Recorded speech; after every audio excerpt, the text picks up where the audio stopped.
ಗ್ರಾಮೀಣ ಭಾಗದ ಶಾಲೆಗಳಲ್ಲಿ ನೀಡುವ ಸುವ್ಯವಸ್ಥಿತ ಶಿಕ್ಷಣ ಗ್ರಾಮೀಣ ಮತ್ತು ನಗರದಲ್ಲಿ ಅಂತರ ಜಾತಿ ಲಿಂಗ ಆಧಾರಿತ ಅಸಮಾನತೆಯನ್ನ ಈ ಒಂದು ಶಿಕ್ಷಣ ಹೋಗ್ಲಾಡಿಸುತ್ತದೆ ಅನ್ನೋ ಒಂದು ಮಾತನ್ನು ಈ ಸಂದರ್ಭದಲ್ಲಿ ಹೇಳಲಿಕ್ಕೆ ಬಯಸ್ತೇನೆ.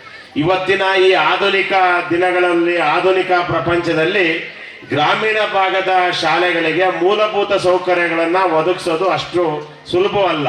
ಆದರೆ ಈ ಶಾಲೆಗೆ ಸ್ಮಾರ್ಟ್ ಕ್ಲಾಸು, ಕುಡಿಯ ನೀರು, ಶಾಲೆಗೆ ಮೇಲ್ಚಾವಣಿ, ಈ ರೀತಿಯ ಎಲ್ಲ ಮೂಲಭೂತ ಸೌಕರ್ಯಗಳನ್ನು ಸರ್ಕಾರ ಒದಗಿಸಿಕೊಟ್ಟಿದ್ದೇವೆ. ಅದರ ಜೊತೆ ಈ ಶಾಲೆಯಲ್ಲಿ ಹಿಂದೇನೂ ಒಳ್ಳೊಳ್ಳೆ ಶಿಕ್ಷಕರು ಪಾಠ ಮಾಡಿ ಹೋಗಿದ್ದಾರೆ. ಹಿಂದೇನೂ ಈಗಲೂ ಇರ್ತಕ್ಕಂಥವ್ರು ಶಿಕ್ಷಕರುಗಳು ಒಳ್ಳೊಳ್ಳೆಯವರು ಇರೋದ್ರಿಂದ ಖಂಡಿತ ಏನು ನಿಮ್ಮ ಊರಿನ ನಿಮ್ಮ ಮಕ್ಕಳ ಉತ್ತಮ ಭವಿಷ್ಯ ಶಿಕ್ಷಣ ಈ ಒಂದು ಶಿಕ್ಷಕರಿಂದ ಸಿಗ್ತದೆ. ಈ ಶಿಕ್ಷಣ ಬಗ್ಗೆ ಜಾಗೃತಿ ಹೊಂದಿದ್ರೆ ನಮ್ಮ ದೇಶಕ್ಕೆ ಸ್ವಾತಂತ್ರ್ಯ ತಂದುಕೊಟ್ಟಂತ ಮಹಾತ್ಮ ಗಾಂಧೀಜಿಯವರ ಕಂಡಂತ ಕನಸು ನನಸಾಗ್ತದೆ ಅಂತ ಈ ಸಂದರ್ಭದಲ್ಲಿ ಹೇಳಲಿಕ್ಕೆ ಬಯಸ್ತೇನೆ. ಈ ಒಂದು ಶಾಲೆಗಳ ಅಭಿವೃದ್ಧಿಗೆ ಸರ್ಕಾರ, ಗ್ರಾಮ ಪಂಚಾಯಿತಿ ಮತ್ತೆ NGO ಮತ್ತೆ ಸ್ಥಳೀಯರು ವಿಶೇಷವಾಗಿ ಹಳೆ ವಿದ್ಯಾರ್ಥಿಗಳು ಕೈ ಜೋಡಿಸಿರೋದು ನನಗೆ ಬಹಳ ಸಂತೋಷ ತರ್ತದೆ.